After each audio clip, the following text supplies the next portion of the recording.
I want to start over and live a happy life with my girlfriend. You'll be fine on your own, right? You're strong. James, my husband abandoned me and our daughter, who is battling pediatric cancer. After that, my life changed dramatically. Even my mother-in-law, who had always been on my side, sided with my husband. I felt like I had no one left on my side. So I decided to take revenge on my husband to protect my precious daughter. My name is Charlotte, and I turned 33 this year. It was a family of 3 with my daughter Amelia and my husband James. Our relationship began when we met in college and we got married. Later, Amelia was born and we lived a seemingly happy daily life. However, our life was shattered by an unexpected event. Amelia, since birth, had a weak constitution. She easily caught colds and often suffered from headaches, more so than other children.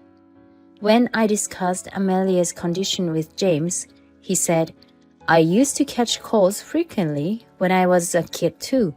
Maybe she inherited my weak health," looking a bit downcast. My mother-in-law also told me, "Children build stronger bodies by catching colds.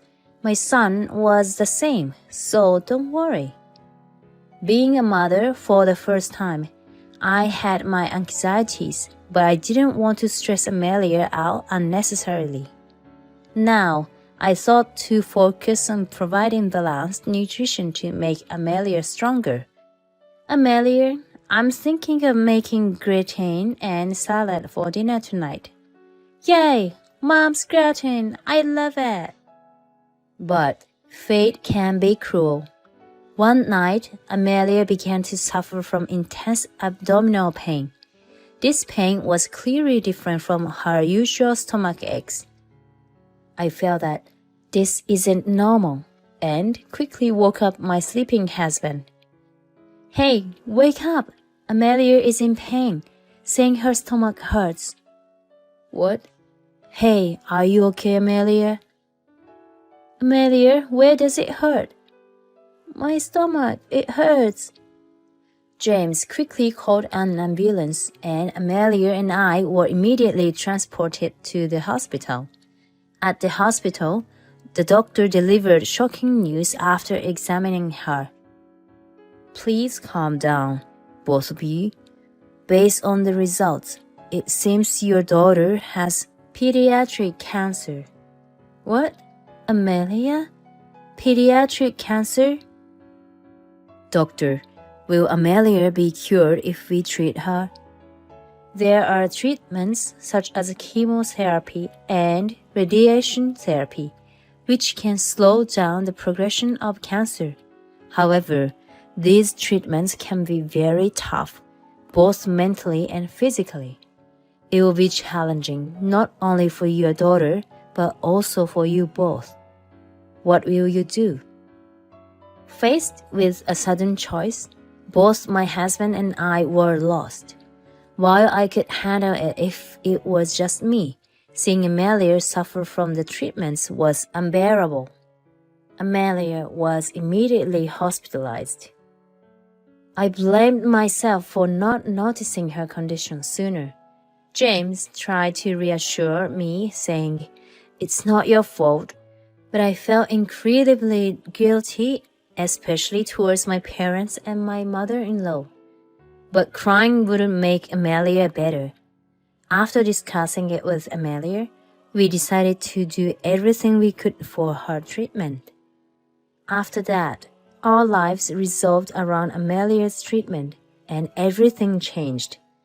Amelia transitioned from her beloved school to hospital life and began undergoing rigorous treatments. The effects of the chemotherapy made her lose a significant amount of hair, and she frequently suffered from nausea and vomiting. I explained the situation to my insurance company, where I worked, and took paid leave to care for Amelia full-time.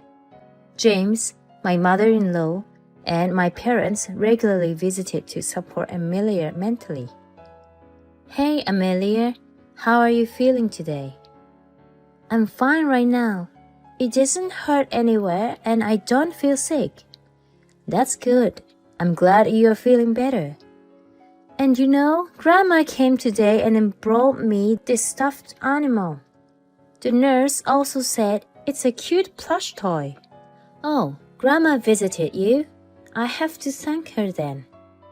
Seeing Amelia find such small joys even in her hospital life, I vowed to work even harder and not to lose hope. Life had shifted from being centered around home and work to being centered around the hospital. While taking care of Amelia and managing household chores, I spent every day hoping for her recovery. One day, amidst this routine, I noticed that my husband, James, was coming home later than usual. Previously, he always informed me if he had to work overtime, but lately, he was returning home late into the night without any notification. Why had he suddenly changed? Curious, I decided to ask James directly. James, can I ask something? You've been coming home late recently. Is work really tough? You used to let me know if you'd be late. Oh, about that. A significant issue has come up at work. I've been busy trying to resolve it. Moreover, it's our busiest time of the year, so I've been swamped. Is that so? Then, is it okay if I prepare dinner in advance? I want to visit Amelia in the hospital and see how she's doing. That's fine. I'm sorry I haven't been able to visit Amelia lately. This conversation seemed ordinary, but I felt James was behaving differently than before. Intuitively, I sensed something might be wrong, but Amelia's well-being was my top priority, so I decided to set my feelings aside and carry on as usual. However, one day, during a visit to Amelia's hospital room, something happened that made me rethink everything. Mom, can we talk? What's wrong, Amelia? Has Dad been very busy with work recently? Why do you ask all of a sudden? I haven't seen Dad for a while. Is he too busy? Or does he not like me anymore and doesn't want to see me? Dad would never dislike you. He's always genuinely concerned about you. He even asks me about your health every day. Hearing Amelia's lonely words, I was taken aback. Not seeing her father must have been causing her immense distress. I felt powerless as a mother. Still, I knew I could comfort Amelia and offer her words of encouragement. I did everything I could do, bring a smile to her face, and help her overcome her fears. However, since that conversation with Amelia, James' business trip had become more frequent. What? A business trip? Another one next week? It's work. I can't help it. But hasn't your company increased the number of business trips lately? Before, it was maybe once or twice a year. The company is thinking of expanding, and various projects are underway. I have to take care of them. Charlotte, don't you also travel for business? Well, yes, but anyway, it can't be helped right now. I get that, but Amelia told me she's been feeling lonely because she hasn't seen you. She even wondered if you dislike her. Amelia said that? Yes, I understand you are busy, but please consider Amelia's feeling too. I see, Amelia. Understood. James muttered that and went to the bathroom. Seeing him apparently indifferent about our child's feelings frustrated me, but I held back, knowing an argument wouldn't solve anything. James' behavior felt off and concerning, but for now, Amelia's well-being remains my primary concern. If there's time to worry about James, think about how Amelia might feel even a bit better. I kept telling myself that and decided to put James' matters on hold for the time being. But I never imagined that this decision would lead to such a huge regret. One day, when my husband was away on business, I got a call from the hospital. They said Amelia's condition had suddenly deteriorated. I was shocked and immediately headed to the hospital. "Doctor, what happened to Amelia? What went wrong?" It seems Amelia had a strong reaction to the side effects of the chemotherapy. We've temporarily stopped the chemotherapy and switched to a different treatment. Thankfully, her life isn't in danger. "Is that so? Oh, Amelia, it must have been so hard for you." Relieved, I tried to call my husband to update him about Amelia's condition, but couldn't get through to his cell. I thought he might be busy at work, so I tried contacting his office just to be sure. To my shock, I heard something I never expected. He hadn't gone on a business trip at all, and to top it off, I was told by someone from his office that he had taken paid leave for Amelia's sake. Curious, I asked if the company was currently in its busy season. They said there were busy times, but things were calm right now. Hearing this, I was oddly confused. So I visited my mother-in-law to discuss my husband's actions. "Oh, Charlotte, what's the matter?" "I'm sorry for the sudden visit, but I need to talk to you about James." I bravely told my mother-in-law everything that had happened with James.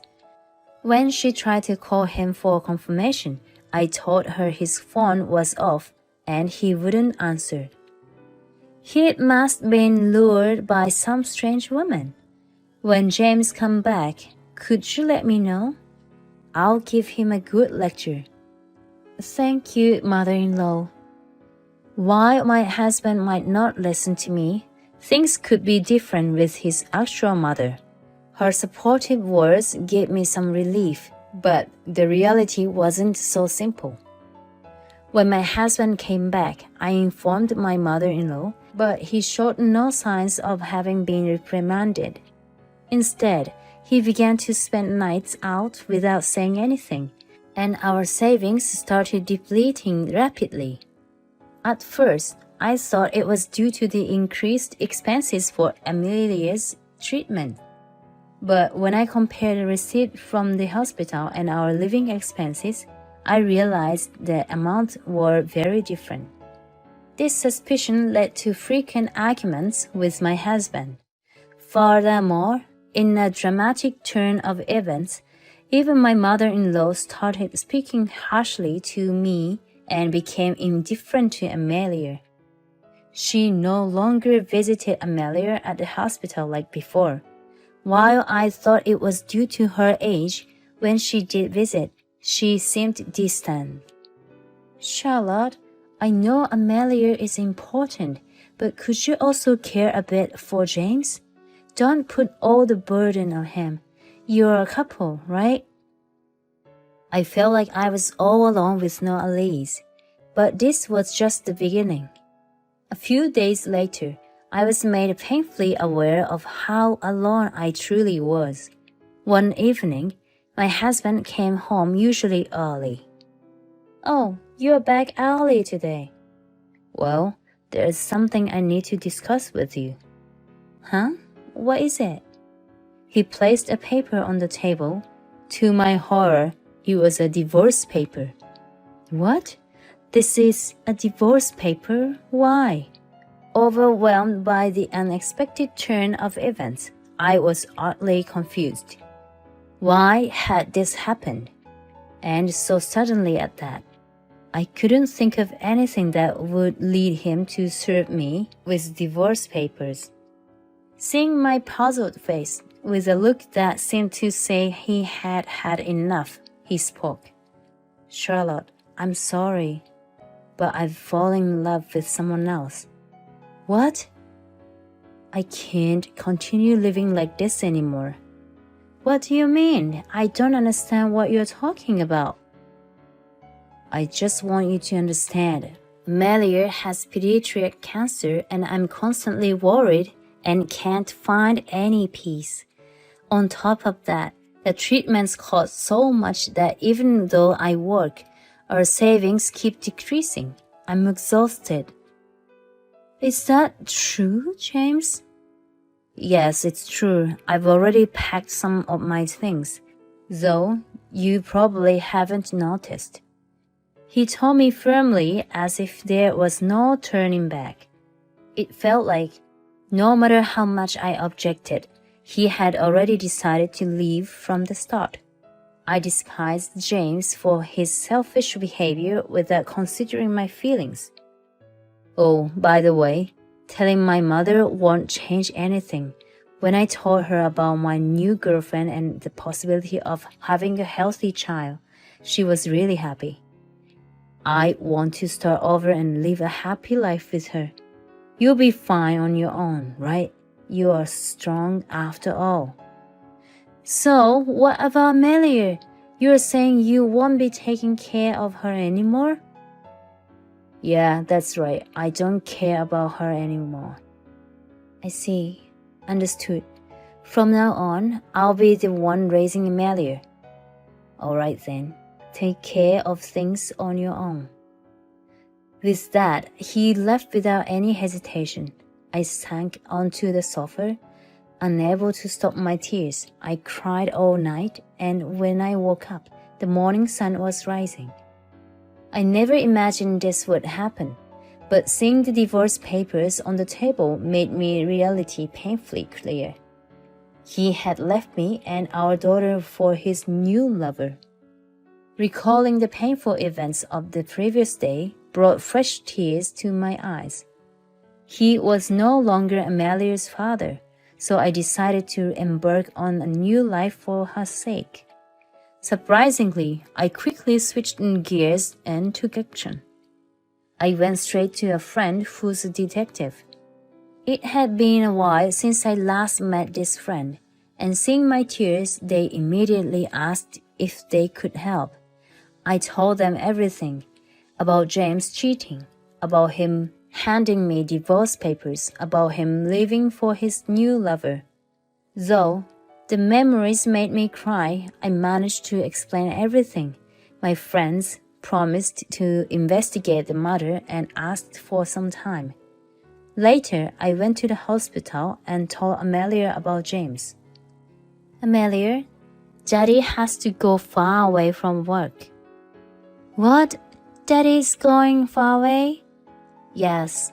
He had to leave suddenly because of his busy job, but he said he wanted to see you. So, Daddy doesn't hate me? That's right. He's just busy with work and he said he loves you very much. He promised to visit once his work is done. I understand. I'll work hard on my treatment. I want to get better soon. That's the spirit. Let's show Daddy your healthy self once you're better. How strong Amelia is, unlike me who's always tearing up. Seeing her bravely face her treatments, I hugged her tightly. After that, I told my parents about James, suggesting that divorce and that we had split up. Due to the circumstances, my relationship with my mother-in-law deteriorated, so I asked my parents to move into the house where I currently live. They understood my situation and gladly agreed to prepare for the move. When I told Amelia, she was overjoyed. Amelia, guess what? Grandma and Grandpa are living with us soon. Really? Yes, they're very excited to live with you. Yay, I'm so excited to live with Grandma and Grandpa. Actually, the house my husband and I lived in was bought by my parents. And for Amelia and my parents, I renovated the house to make it more livable. Thus, I made it so that my husband had no place even if he came back. After a while, I received many documents addressed to me from a friend who is a detective. When I checked the contents, there was a photo of my husband and his mistress happily going to work together. To make matters worse, there were also pictures of this mistress working happily with a man other than my husband. I asked the detective friend to investigate what kind of person this mistress was. I can't divorce for nothing. I won't be satisfied unless she receives some kind of punishment. Fortunately, my husband let me handle a divorce form, so I could submit it whenever I wanted. I haven't submitted the divorce papers to the government office yet. And before long, I received a report from my friend about the identifier of the mistress. The mistress appears to be named Luna. At the young age of 24, she has a cute face. However, she seems to be a woman who, despite not wanting to, has had multiple pregnancies and repeatedly had abortions. Having gained this information, I pondered how to punish my husband and his mistress, Luna. To use people and step on them to achieve your own happiness. When I imagined such people getting their just desserts, I felt a little down, wondering if I was also a heartless person. I thanked my friend and handed over the investigation fee and a tip. Then I copied documents and other evidence of the affair and first confronted my husband's workplace. So as not to be considered quarrelsome, I visited the company under the pretense of an interview to talk to his superiors and HR. In reality, I told the interviewer that I wasn't there to apply for a job, but to inform them that my husband was having an affair at work. I submitted copies of the evidence of the affair and also warned that there might be potential misuse of welfare system. Upon seeing this, the interviewer, especially my husband's boss, deeply expressed his regret. They were well aware of Amelia and understood my position. Therefore, they dealt with the situation without doubting my word. They regretted allowing my husband to misuse his paid leave, which further enabled his actions as a result. They promised to verify the facts with him and take appropriate action. Next, I visited my mother-in-law's house. While she might have been misled by my husband in some ways, she had been disrespectful towards me. However, I needed to tell her the truth about everything my husband had done. When I arrived at her house and rang the doorbell, she responded immediately. "Hello, who might? Oh, Charlotte. I'm sorry for the sudden visit. Didn't you divorce my son? What do you want now?" "Actually, I came to talk about James and Luna." "What about them?" "Luna might be younger than James, but she's a good girl." "Can't you please look at this?" I handed the copies of the photos and documents that proved the affair to my mother-in-law. "I don't know what James told you, but he enjoyed trips with Luna while Amelia was suffering in the hospital. Moreover, Luna seems to have been dating other men besides James." "What? Why would—" She turned pale as she looked at the documents. I continued speaking to her. "James gave me a divorce form. I haven't submitted it yet, and I'm keeping it as a last resort." With that, I left my mother-in-law's house. Then I sent copies of the same evidence to Luna's parents, and the busy days finally started to calm down. One evening, while my family was peacefully enjoying our time together, the doorbell rang. I opened the door, wondering who would visit at this hour. Charlotte, it's been a while." A familiar yet shabby-looking man stood there. He had lost a lot of weight, his beard was unkempt, and he wore tattered clothes. But upon closer inspection, I recognized the mole under his left eye, a distinctive feature of my husband's. Could it be James? Yes, it's me. Didn't you recognize me? Why are you here? I'm sorry. When I mentioned divorce, I was really foolish. I realized that the irreplaceable family I have is just you and Amelia.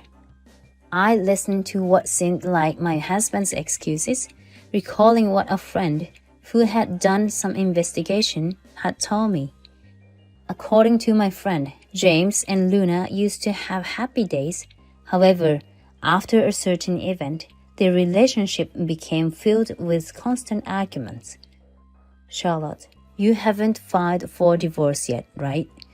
That wasn't my true intention. It was just a bluff. I made a huge mistake and I'm sorry. Please let me in the house. My husband pleaded desperately. Does he really mean that? Something seemed off. His eyes shifted as if he was hiding something. James, is that the truth? Is that the only reason? When I asked my husband this, he replied, What? Yes. But he wouldn't look straight at me. His obvious attempt to hide something made me inadvertently laugh. There was a reason to my husband was trying to reconcile. Yes, the biggest reason was right here. Even if you plead like that, I won't give you Amelia's inheritance.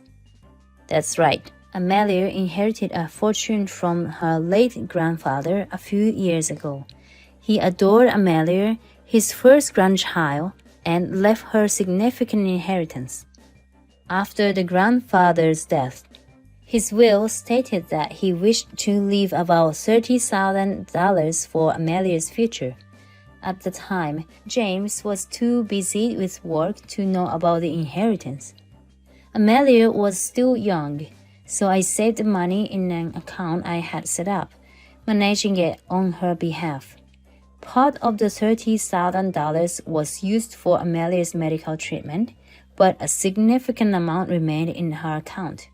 James probably heard about this from his mother-in-law and targeted the inheritance by coming to us. Well, inheritance is not my objective. I just wanted to fulfill my duty as a father. Even though he stated such a righteous reason, his shifty gaze gave away his lies. His demeanor was clearly screaming, I want the inheritance. Such a pitiable, irredeemable man. I sighed in exasperation. Then, a surprising voice came from behind me. Who are you? Do you need something from my mom? It was my daughter, Amelia. My husband had changed so much that even his own daughter didn't recognize him. Seeing her father's aggressive behavior towards me, Amelia, usually gentle, displayed unexpected hostility, glaring at him. The fact that his daughter treated him this way left James at loss for words. Amelia, it's me, your dad. Don't you recognize me? I might have lost some weight, but I'm still the dad you love so much. But as James tried to step inside, Amelia shouted, No, my dad isn't. He isn't this dirty, uncool old man. Amelia then ran back into the living room. James, shocked by his daughter not recognizing him as her father, stared blankly after her retreating figure. You get it now, right? What? Also, the divorce papers you left that day, they're still with me. But it doesn't mean I'm refusing to divorce you. Tomorrow, I'm going to the city court with them. Yes, this is my way of getting back at you to the fullest. Hearing the altercation at the entrance, my parents came out from the living room. My father spoke sternly. I wondered why Charlotte was taking so long at the door. So, it's you. What do you want from my daughter now? Father-in-law, it's been a while. Father-in-law? You're not in a position to call me that, are you? My father spoke firmly, and my overwhelmed husband was at a loss for words. He left our home without saying another word. I wonder why my husband came to my house suddenly that night. When I was about to drive him away, thinking our relationship was over, my panicking husband made excuses. He doesn't have a penny left. His infidelity and misconduct were discovered at work, and he broke up with Luna, whom he had started a new relationship with. He heard that Amelia got better from her pediatric cancer treatment and was discharged from the hospital. He thought about reconciling. If things go well, he could cancel Amelia's life insurance and get the money for himself. He was thinking that he could start over in life. Listening to my husband's story, I was appalled and astounded by his self-centered way of thinking. I felt he was only pursuing his own benefits without considering Amelia's happiness or the money needed for her treatment. About Amelia's life insurance, I had already proceeded the cancellation, and the refund was used for Amelia's treatment and house renovation. To begin with, I thought a father who unilaterally decided on divorce and seemed to abandon his child didn't deserve any insurance money. The next day, I went to the city court with divorce papers. However, on that way, I felt like someone was following me, so I ran into a police box for help. After that, I no longer felt like I was being followed, and I successfully submitted the divorce papers. It took some time until the divorce. However, the court fully accepted my petition and the divorce was finalized. My ties with my husband were officially severed. I felt relieved. Later on, Amelia's pediatric cancer did not worsen, and she was able to return to school life. There are still some restrictions on her school life, but she is gradually getting back to her old life. My parents spent more days out with Amelia, enjoying their time, and everyone was happily living their lives.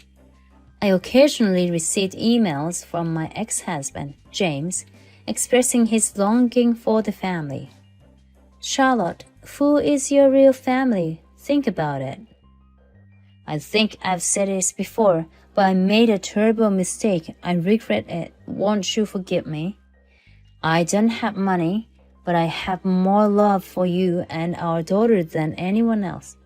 I'll send you a bouquet of roses for your next birthday.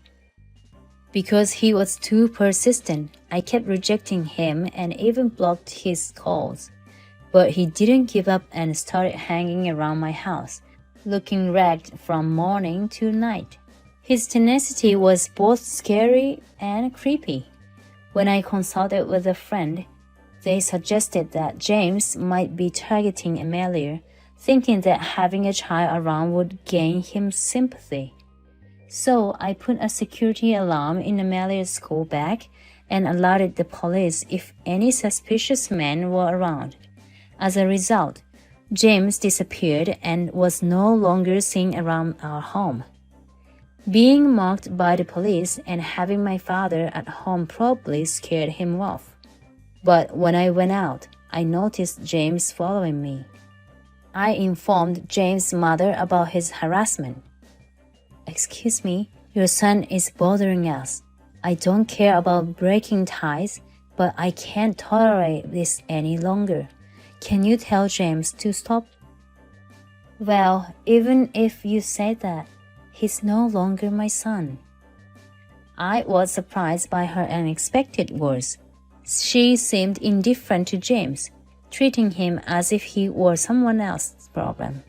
So, if something happens to us because of James, you're going to pretend you didn't know? I never thought he'd do something so terrible. What would people say if they knew about this? It seems everyone already knows. When I said that, the call abruptly ended. My mother-in-law is overly concerned about appearances. I think this gave her a reality check. After betraying our family and hurting our daughter's feelings, I wanted him to live a miserable life surrounded by rumors. Then, one day, I suddenly received a call from Luna, James' affair partner. "Hello, are you James' wife? It's your fault my planned life is ruined. What you going to do about it?" "Oh, Luna, aren't you the one who had an affair with my ex-husband? Responsibility? Why should I take responsibility?" "What? If I could have married James, I would have had to continue this tough job." "Really? There are plenty of other wonderful men out there, not just James, right?" "No, rumors about me have spread, and everyone both in my company and our clients are distancing themselves from me." "That sounds tough." "Please, ma'am, can't you just pretend that nothing happened between James and me? Can't you tell that to the company?"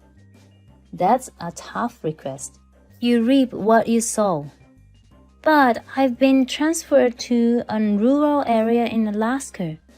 "Well, why not ask James, whom you love so much, for help?" "I can't do that. That's why I'm begging you." The ex-husband and Luna were disowned by their trusting and loving mother-in-law and parents. It seems the company sent them to remote rural areas in the far north and south so they wouldn't see each other. They became too self-centered and their desire grew too strong, leading to their misfortune. One could say they got what they deserved.